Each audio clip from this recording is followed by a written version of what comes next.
Hello student, આજે આપણે ભણીશું ICNM, બરાબર, installation commissioning and maintenance. Last time આપણે પ્રોટેક્ટિવ ડિવાઇસ આપણે ભણી ગયા. આજે આપણે ભણીશું, ક્વેશ્ચન આ રીતના પૂછાય તમને, તો prepare list of external and internal causes. બરાબર, તો prepare list of external and internal, બરાબર, ઇન્ટરનલ અને એક્સટર્નલ કોઝિસ એટલે કારણો, બરાબર, ફોર ફોલ્ટ થવાના ઇન્ટરનલ અને એક્સટર્નલ કારણો શામાં? In electrical equipment. તો ઇલેક્ટ્રિકલ ઇક્વિપમેન્ટની અંદર ઇન્ટરનલ અને એક્સટર્નલ અને ઇન્ટરનલ ફોલ્ટ થવાના કારણોની લિસ્ટ તૈયાર કરો. અથવા આ રીતના પૂછાય કે list different type of fault and also write down causes for the fault. તો list different type of fault, બરાબર, and also write down causes for the fault. બરાબર, તો આ રીતના એક્ઝામની અંદર પૂછે છે અને 100% આ આવશે, બરાબર, એક્ઝામની અંદર, જીટીયુની એક્ઝામની અંદર. તો આપણે જોઈએ એક લિસ્ટ આપણે બનાવવાનું છે એક્સટર્નલ અને ઇન્ટરનલ ફોલ્ટ થાય તેના માટે, બરાબર. તો આપણે જોઈએ તો લિસ્ટ બનાવીએ તો આપણે causes of fault in electrical equipment,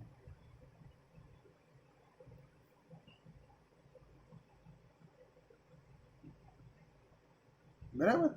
તો એની અંદર આપણે જોઈએ તો ફોલ્ટના પ્રકાર આપણે જોઈએ તો તેની અંદર એક્સટર્નલ કોઝિસ અને ઇન્ટરનલ કોઝિસ. આ રીતના કોષ્ટક બનાવવાનું તમારે લોકોએ એક્ઝામની અંદર પણ. એક્સટર્નલ કોઝિસ એટલે બાહ્ય કારણો, બરાબર, ગુજરાતીમાં કહેવાય છે, અને ઇન્ટરનલ કોઝિસ એટલે આંતરિક કારણો, બરાબર. એક્ઝામની અંદર આપણે આવે છે ઇન્ટરનલ અને એક્સટર્નલ વાયવા, બરાબર. તેવી રીતના આ ફોલ્ટની અંદર પણ એક્સટર્નલ કારણો અને ઇન્ટરનલ કારણો. તો આપણે એક્સટર્નલ એટલે બાહ્ય, એટલે મોટર હોય, દાખલા તરીકે એક આપણું મશીન છે, મશીનની બહાર કયા કયા કારણો થઈ શકે, બરાબર. તે તો એની અંદર આપણે જોઈએ તો સપ્લાયની સાઈડ પર હોય, તો સપ્લાયની સાઈડ પર આપણે જોઈએ તો ઓવર વોલ્ટેજ થઈ જાય,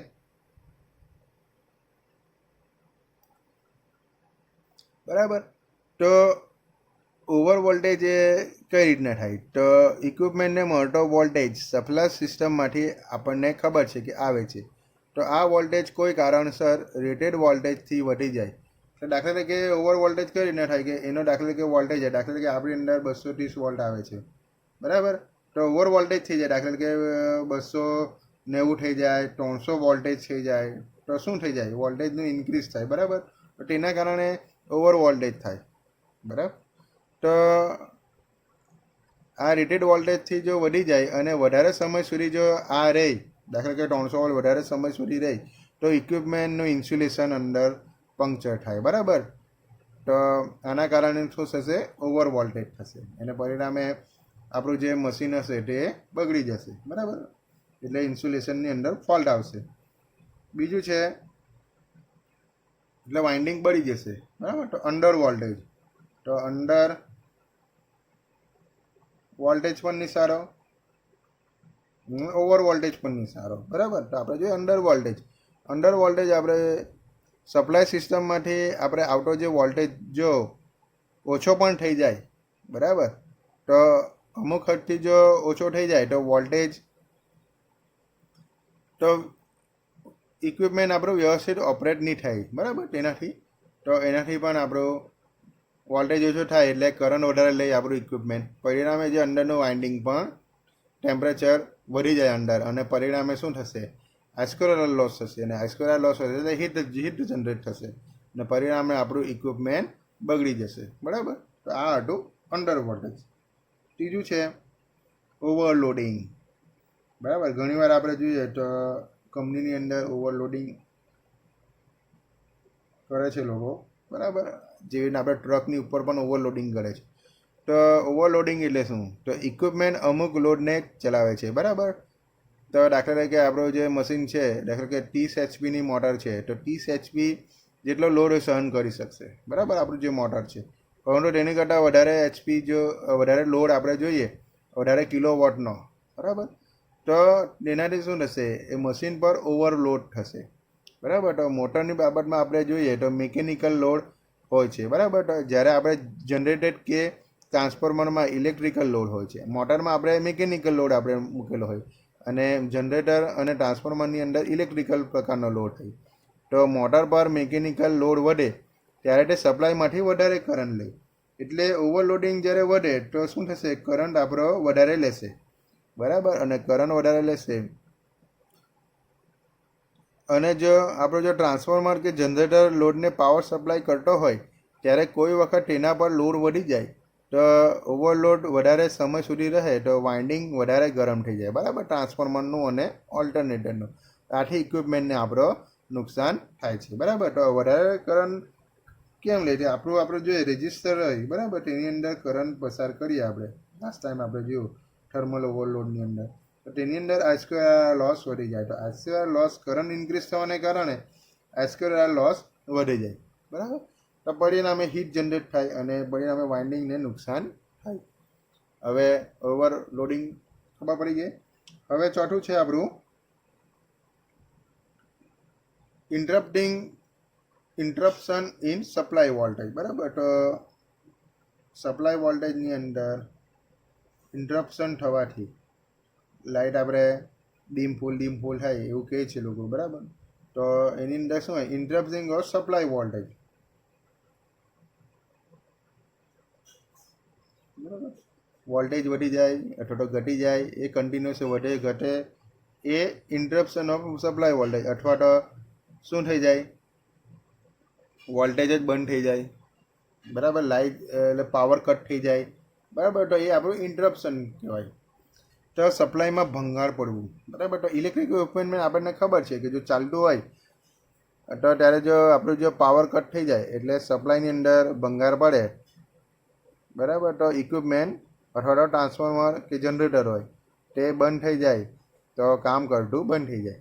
એને શું જોઈએ, ઇક્વિપમેન્ટને આપણને સપ્લાય જોઈએ. તો સપ્લાય જ નહીં હોય, આપણું ઇક્વિપમેન્ટ શું થઈ જાય, બંધ થઈ જાય. Number 5, defect in starting or control circuit. બરાબર.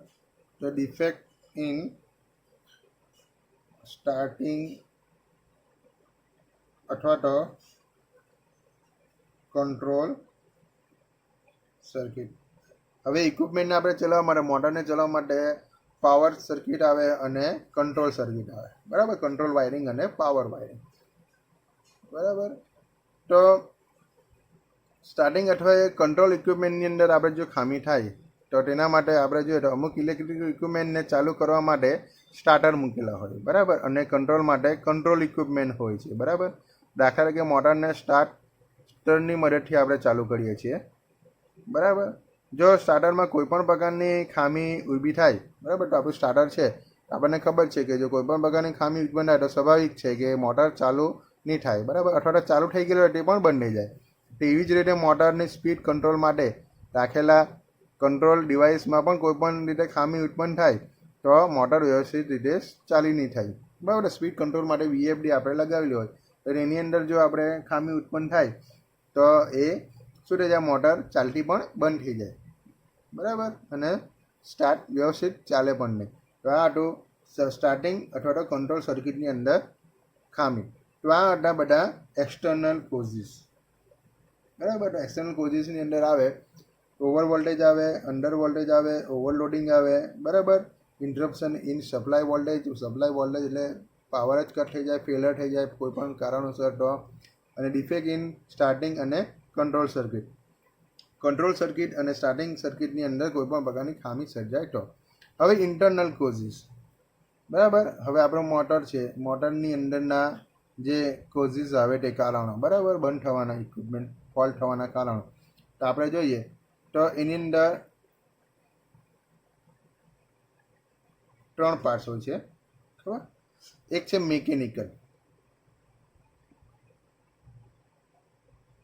બરાબર. હવે મિકેનિકલની અંદર કઈ કઈ ખામી હોય, એટલે મિકેનિકલ આપણે જોઈએ તો બેરિંગ આવે, બ્રશ હોલ્ડર આવે, કમ્પ્યુટેટર આવે, બરાબર, કમ્પ્યુટેટર બાર આવે, આર્મેચર કોર આવે, બેન્ડ્સ આવે, એટલે જેટલું પણ મિકેનિકલ વસ્તુ છે અંદર, બરાબર, તેના વિશે.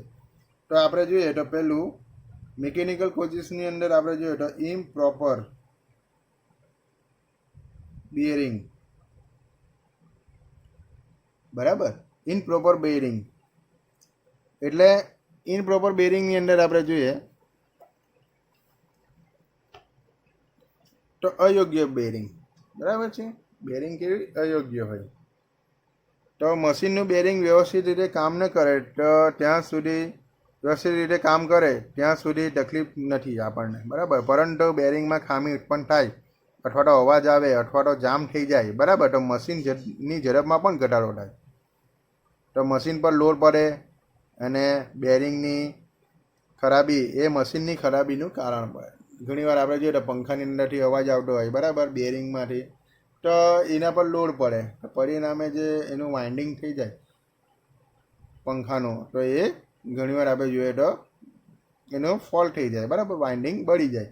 તો એનું બેરિંગ પણ વ્યવસ્થિત હોવી જોઈએ. પછી આવે છે સેકન્ડ આવે છે બ્રોકન બ્રશ હોલ્ડર, બરાબર, broken brush holder.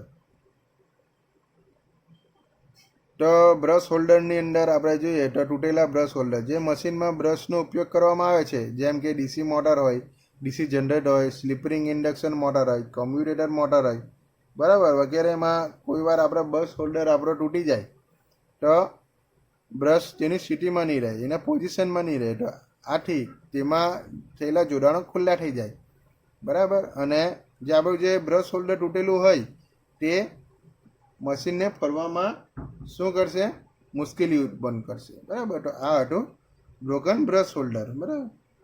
Third loose કોમ્પ્યુટેટર બાર, બરાબર, લૂઝ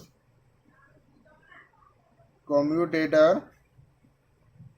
બાર. તો કોમ્પ્યુટેટર બાર આપણે જોઈએ તો એ લૂઝ થઈ ગયેલું હોય, તો આપણે જોઈએ તો લૂઝ કોમ્પ્યુટેટરની અંદર આપણે જોઈએ તો ઢીલો કોમ્પ્યુટેટર બાર. તો ડીસી મશીન અથવા તો કોમ્પ્યુટેટરવાળું મશીન જો લાંબા સમય સુધી આપણું ચાલતું હોય, બરાબર, ડીસી મશીન અથવા તો કોમ્પ્યુટરવાળું મશીન જો લાંબા સમય સુધી ચાલતું હોય, બરાબર, તો શું થશે, એનું જે કોમ્પ્યુટેટરનો કોઈ બાર ઢીલો થઈ જાય, બરાબર, તો એની અંદર મુશ્કેલી ઉત્પન્ન થાય. ચોથું છે loosening of armature core, loosening of armature core.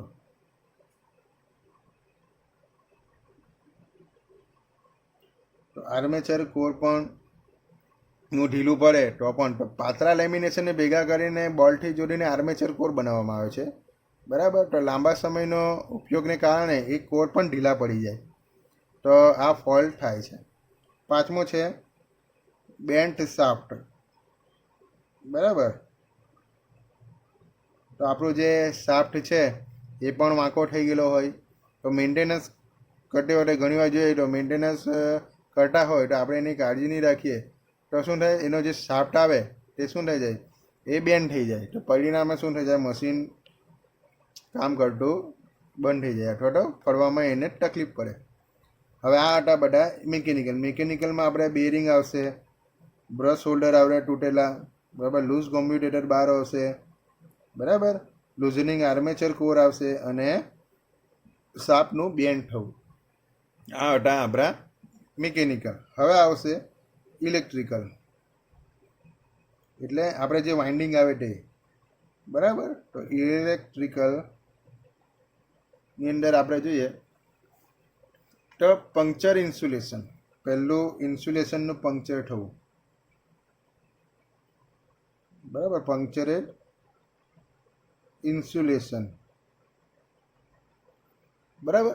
તો ઇન્સ્યુલેશનની અંદર ભંગાર થવો, તો આપણે જોઈએ તો ઇલેક્ટ્રિકલની અંદર ખામી આપણે જોઈએ તો પંક્ચર ઇન્સ્યુલેશનમાં વાઇન્ડિંગ જો નબળું પડી ગયેલું હોય અથવા તો ઓવર વોલ્ટેજને કારણે ઇન્સ્યુલેશન પંક્ચર થાય, આથી અર્થ ફોલ્ટ થાય, બરાબર. બીજું છે શોર્ટ સર્કિટ, બરાબર. ઇન વાઇન્ડિંગની અંદર શોર્ટ સર્કિટ થાય, બરાબર. 3 ફેઝ વાઇન્ડિંગ હોય તો RYB અંદર હોય, બરાબર. તો એની અંદર જો 2 ફેઝની વચમાં શોર્ટ સર્કિટ થાય તો લાંબા સમયનો ઉપયોગ પછી વાઇન્ડિંગની સંભાળની આપણે લઈએ અથવા તો ઓવરલોડ કે ઓવર વોલ્ટેજ થાય તો તેનાથી પંક્ચર થાય, બરાબર, વાઇન્ડિંગની અંદર. તો પરિણામે એકબીજા સાથે એ ભેગા થઈ જાય તો પરિણામે શોર્ટ સર્કિટ થવાની શક્યતા રહે છે. ત્રીજો છે લૂઝ કનેક્શન. તો ઘણીવાર આપણે જોઈએ તો કનેક્શન આપણે ટાઈટ નહીં કરીએ, બરાબર, લૂઝ રાખીએ તો પરિણામે અંદર સ્પાર્કિંગ થયા કરે, એટલે ઢીલા જોડાણ, તો વાઇબ્રેશનને કારણે, બરાબર, તો એ ઢીલા થઈ જાય કોઈક વાર, તો સ્પાર્કિંગ થાય અને કોન્ટેક્ટ આપણે ખવાઈ જાય. નંબર 4, ડેમેજ કોમ્યુટેટર હોય,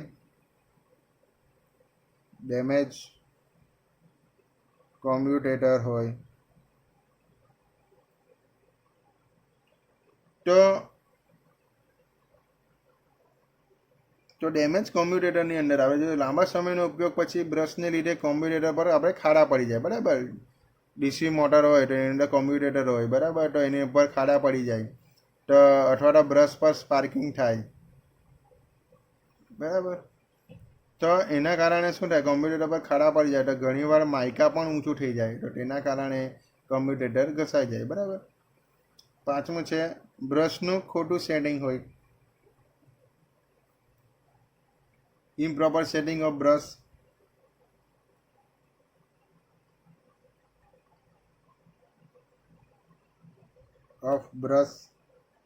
તો બ્રશનું આપણે જો સેટિંગ બરાબર નહીં રાખ્યું હોય, બરાબર, એના સેન્ટરમાં આવવું જોઈએ, બરાબર, પોઝિશનની અંદર, તો કોમ્પ્યુટર પર બ્રશ ન્યુટ્રલ એક્સિસ પર સેટ કરેલું હોવું જોઈએ, બરાબર. જો સેટિંગ બરાબર નહીં હોય અથવા તો ખસી ગયેલું હોય તો બ્રશ અને કોમ્પ્યુટર વચ્ચે શું થાય, સ્પાર્કિંગ થાય, બરાબર, અને નુકસાન થાય. અને 6થું છે રોંગ ઇલેક્ટ્રિકલ કનેક્શન, બરાબર, રોંગ ઇલેક્ટ્રિકલ કનેક્શન. તો કનેક્શન આપણે રોંગ આપી દીધા હોય તો સ્વાભાવિક છે કે ખોટા જોડાણ એ ફોલ્ટ થવાની પૂરી શક્યતા હોય છે, બરાબર. દાખલા કે 3 ફેઝના જોડાણમાં 2 ફેઝ અદલાબદલી થઈ જવાથી ફેઝ સિક્વન્સ ઊંડી થઈ જાય તો મોટર ઊંડી ફરે, ફેઝ અને ન્યુટ્રલ વાયરની અદલાબદલી થાય તો નુકસાન થાય, બરાબર. તો આ હતા બધા ઇલેક્ટ્રિકલમાં. તો ઇલેક્ટ્રિકલમાં પંક્ચર ઇન્સ્યુલેશન આવશે, શોર્ટ સર્કિટ, વાઇન્ડિંગની અંદર શોર્ટ સર્કિટ થાય તે, લૂઝ કનેક્શન, ડેમેજ કોમ્પ્યુટેટર હોય તે, ઇમ્પ્રોપર સેટિંગ ઓફ બ્રશના ઇમ્પ્રોપર સેટિંગ હોય, ઇલેક્ટ્રિકલ કનેક્શન રોંગ હોય તો, બરાબર. તો આ હતું આપણું ઇલેક્ટ્રિકલની અંદર. હવે આવશે મેગ્નેટિક, બરાબર. ત્રીજા પ્રકારનો ફોલ્ટ છે મેગ્નેટિક.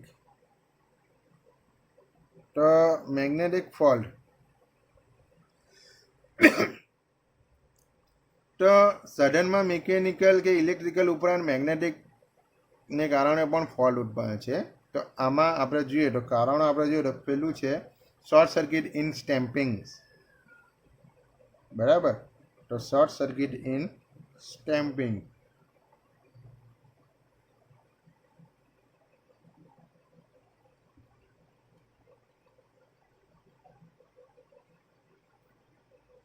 બરાબર. તો સ્ટેમ્પિંગ્સની અંદર સ્ટેમ્પિંગ ઓફ આર્મેચર કોર,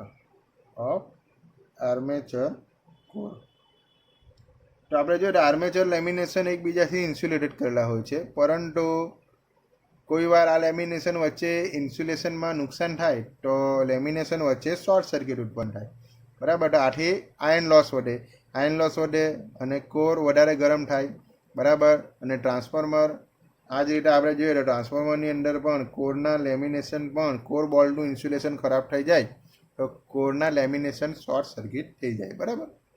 બીજું છે આપણું લૂઝ પોલ ફિટિંગ, બરાબર. તો લૂઝ પોલ ફિટિંગ તો આપણે જોઈએ તો ફ્રેમની સાથે પોલનું જોડાણ કરેલું હોય છે, બરાબર. જો એ ઢીલું થઈ જાય તો રિલેક્ટન્સ વધે છે અને ફ્લક્સ ઓછો થાય. ઉપરાંત આપણે જોઈએ તો એર ગેપમાં પણ ફેરફાર થાય અને મેગ્નેટિક પુલ પણ ઓછો થાય, બરાબર. ત્રીજું છે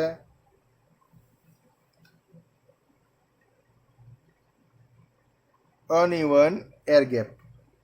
અનઇવન